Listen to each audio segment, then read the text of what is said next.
जय श्री राम। મિત્રો આજે હનુમાન જયંતિ છે। આપ મિત્રો જાણો છો કે હનુમાન જયંતિ દર વર્ષે ચૈત્ર સુદ પૂનમના દિવસે આવે છે।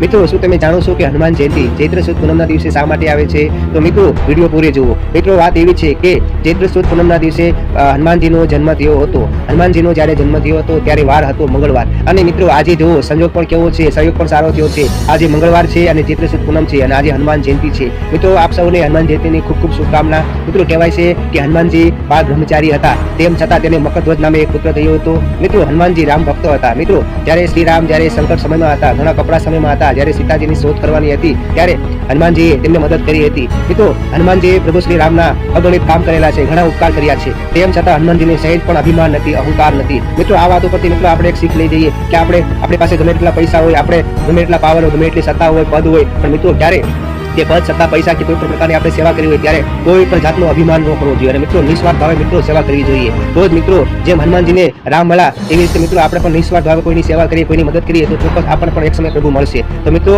હનુમાન જયંતિના દિવસે તમે જાણો છો કે ખાસ કરીને ગામડાઓમાં આજના દિવસે બપોરે અથવા તો અમુક સમયે અમુક જગ્યાએ સાંજે જમવાનું આયોજન હોય છે। નાના છોકરાઓને પ્રસાદી આપવામાં આવે છે, નાના છોકરાઓને જમાડવામાં આવે છે।